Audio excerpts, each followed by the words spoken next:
Olá, está no ar mais uma edição do Plantão Unesp Covid-19 e hoje nós vamos falar sobre os reais impactos na circulação do novo coronavírus com o constante abre e fecha das atividades econômicas em várias regiões do estado de São Paulo.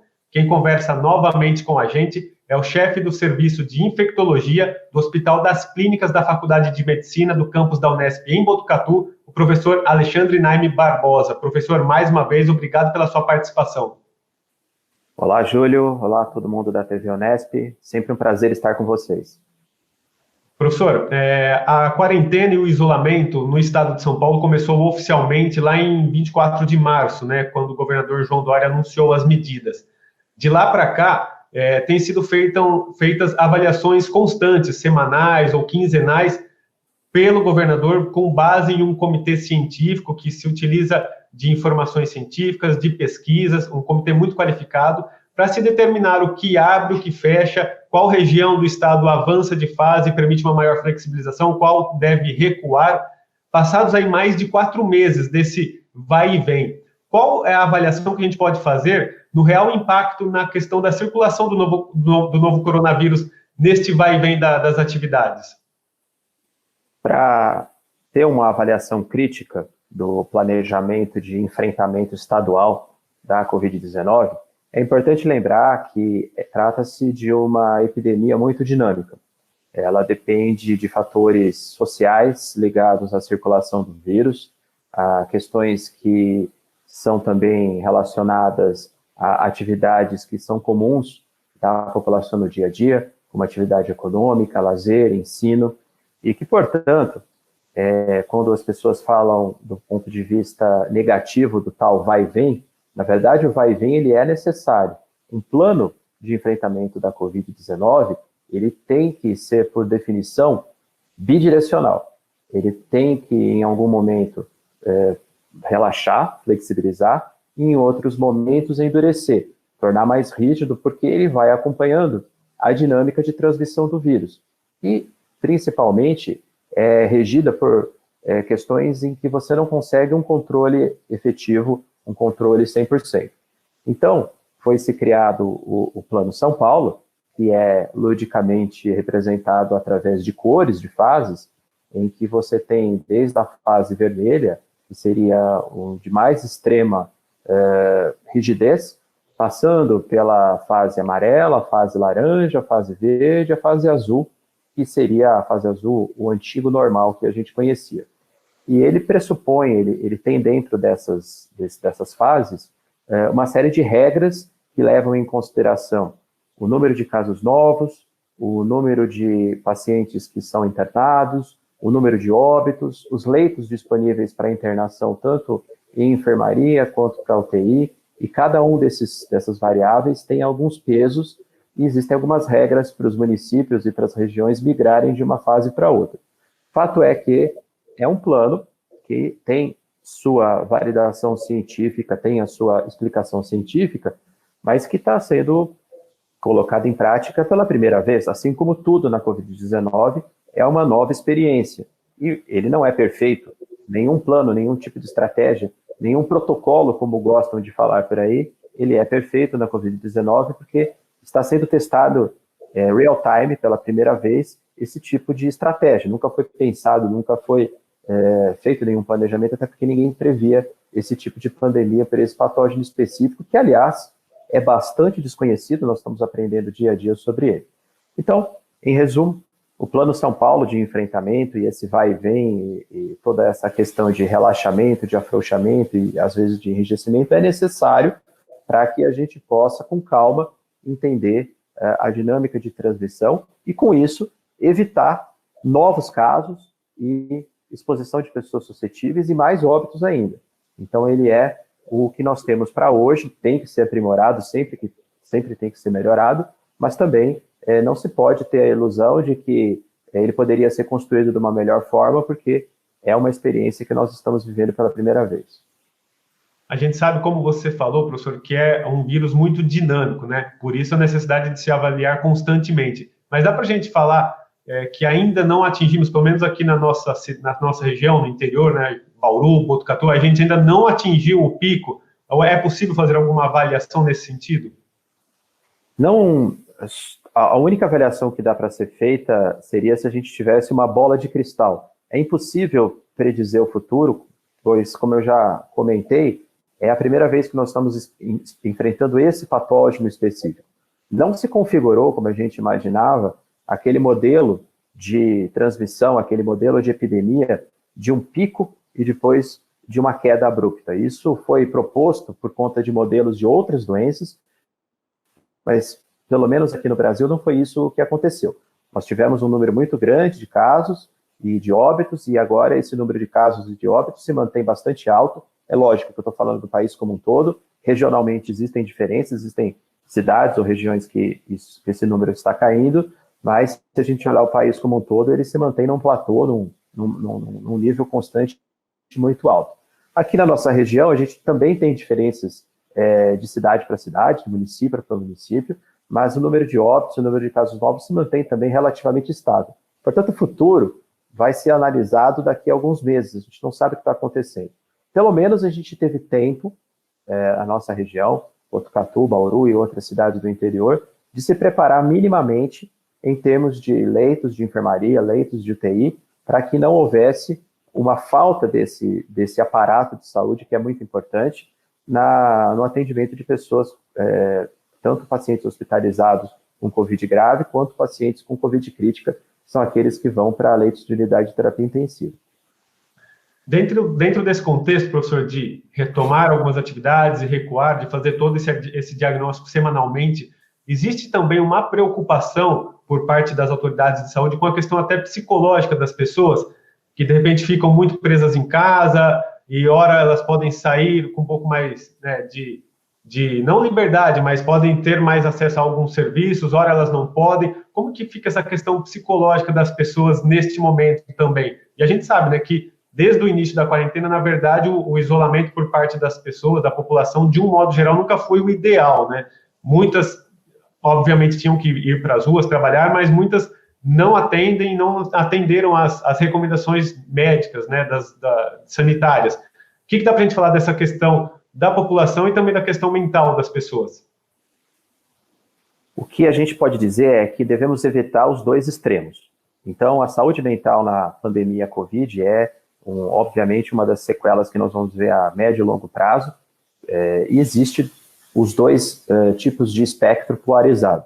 Tem um grupo de pessoas que se comporta extremamente de forma negacionista, como se não estivéssemos aí com um vírus que tem uma mortalidade que é de 2 a 3%, portanto, é alta, e praticamente, então, vivem a vida como se nada tivesse acontecendo, podendo, obviamente, se expor, transmitir e até mesmo adoecer.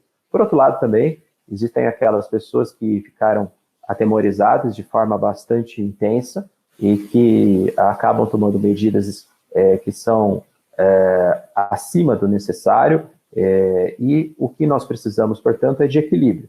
Nós temos que saber nos adaptar. Aliás,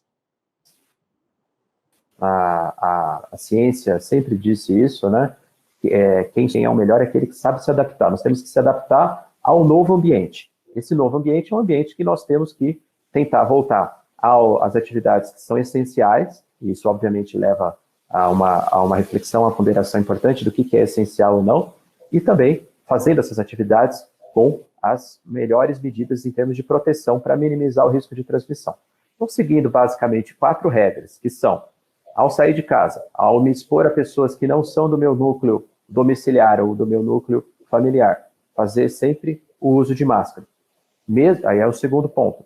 Mesmo que eu estiver usando máscara, com pessoas que não são do meu núcleo familiar domiciliar, manter uma distância de 1,5 m, 2 metros. Terceiro ponto, higienizar sempre as mãos com água e sabão, e na falta desse, álcool gel, evitando de toda forma colocar a mão nos olhos, no nariz e na boca. E o último ponto, se eu tiver qualquer sinal ou sintoma sugestivo de Covid, eu não vou sair de casa porque o indivíduo sintomático transmite mais. Se eu seguir esses 4 pontos, a chance de transmissão cai muito. Não vou erradicar a chance de transmissão, mas a redução de dano, a redução de risco é importantíssima. E com isso se consegue o mínimo de volta às atividades que a gente vai julgar essenciais. Nós temos acompanhado aí também, professor, uma verdadeira corrida por parte de uma parcela da população às farmácias em busca de medicamentos que não têm nenhuma comprovação científica ainda no combate ou na prevenção, né, do novo coronavírus. Por exemplo, a cloroquina, hidroxicloroquina, ivermectina, a nitazoxanida.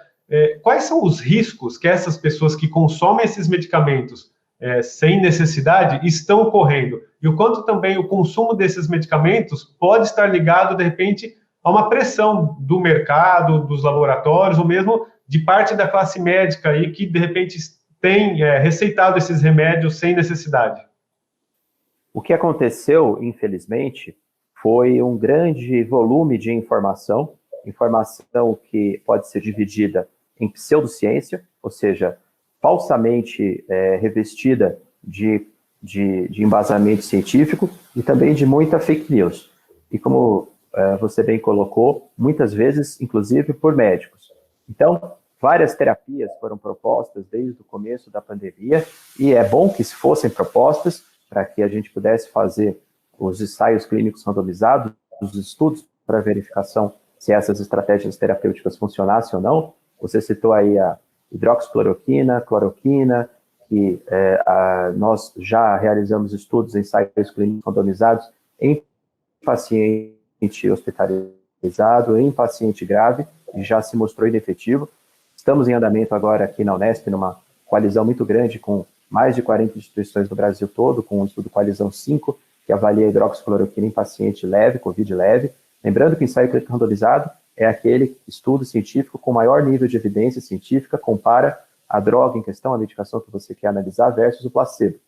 E em relação a essa primeira medicação, hidroxicloroquina, cloroquina, os resultados que a gente já tem até agora, publicados na literatura, não mostram evidência de eficácia, ou seja, a medicação não funciona para evitar a Covid grave ou mesmo o óbito.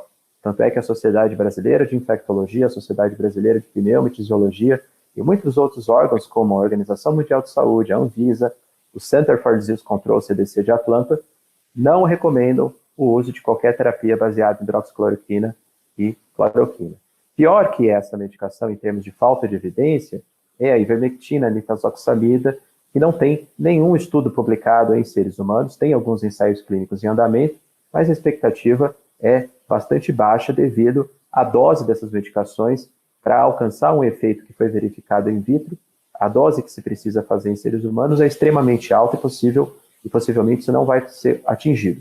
E começam aí e depois disso começam algumas aberrações do ponto de vista de terapia, e se percebe claramente o charlatanismo, a necessidade de você cada dia ter uma terapia nova. Então, ontem, por exemplo, a gente foi surpreendido com um prefeito que é médico, propondo, então, a ozonioterapia, então você fazer a infusão de ozônio via reto, via ânus, no combate da Covid-19, em pacientes que querem se prevenir ou se tratar. Então, obviamente, não tem a menor plausibilidade biológica e nenhum tipo de resultado em seres humanos.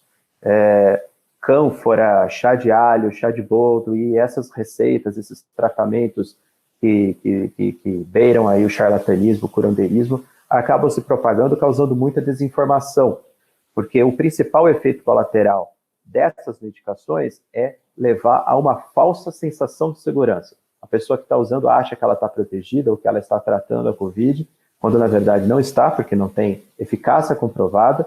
Isso leva a relaxamento das medidas de prevenção do ponto de vista individual e até mesmo falta do reconhecimento de possíveis fatores de agravamento da doença. Então é altamente danoso do ponto de vista de uma falsa sensação de segurança. Mas infelizmente, às vezes por ingenuidade de uma parte dos médicos, às vezes por má fé desses médicos ou até mesmo de políticos e de pessoas que têm ambições políticas, isso acaba sendo propagado como verdade.